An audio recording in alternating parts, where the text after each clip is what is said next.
Shit, for some reason, it cut the recording. Production value, boom. For some reason, I was talking about Khan.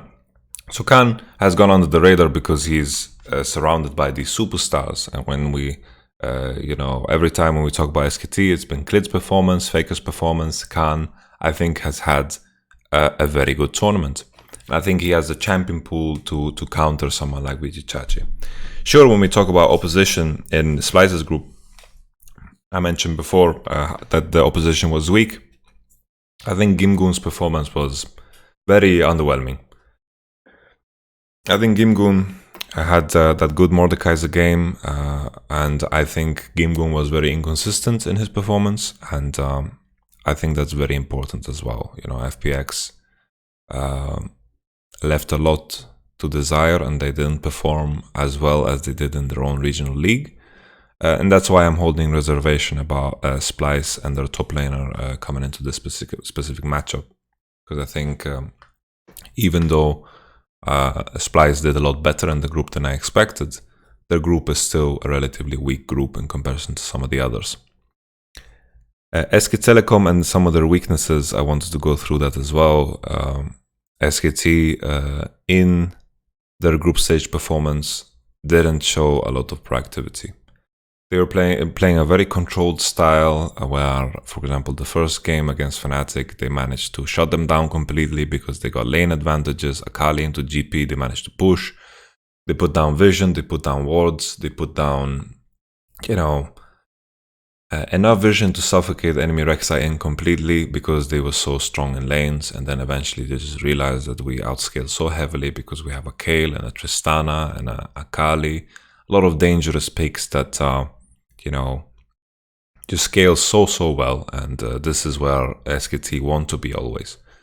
They want to be allowed to scale better than the enemy and keep the status quo in the game. And we saw in the game against Fnatic, while they were having lane advantages, the game was going too slow for their favor, and they tried to pull a dive off in mid lane. They misplayed it, and Fnatic just won the game off of that completely. In the games against RNG, SK Telecom as well were not so proactive. Anything that they did those games that was proactive managed to be a massive failure, unless it was, when they found crazy good engages like the Gragas Klid barrel onto RNG that threw RNG's lead into the toilet, or because even in that game, they don't need to team fight. They can just play on the split push. They have the TF, they have the Renekton as well. It was hard for RNG to deal with the split push, and SKT realized so late. They're always aiming to play these team fights, and I think if Splyce can have these crazy picks that make team fights a lot more difficult for SKT, then Splyce can definitely win, because I think that's where the Fnatic example comes from.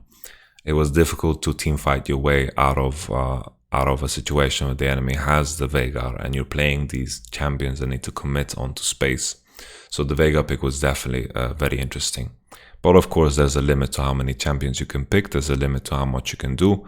SK Telecom, you could argue that this lack of proactivity approach is a choice they've made based off of the group that they were placed in. They're playing against Fnatic and RNG, and this approach got them the first place in the group and almost even a 6-0.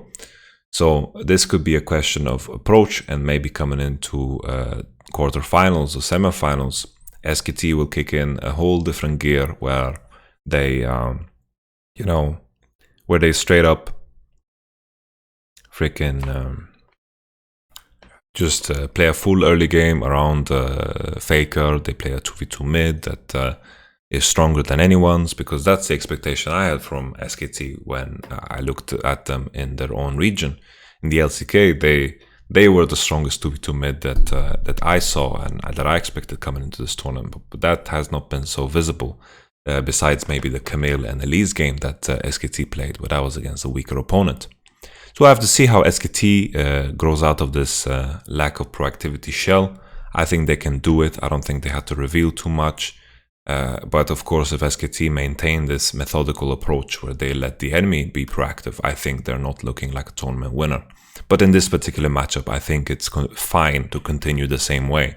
if they continue with the same approach as in group stage, they're going to beat out Splyce, unless Splyce can come up with so much cocktail that it just throws SKT off completely, lane swaps and whatever, or maybe some crazy Carter's Graves strategies, double jungle or some shit, you know, or a situation where, you know, maybe they grow that much between the weeks that they become a contender to potentially beat SKT. That might happen too. Who knows?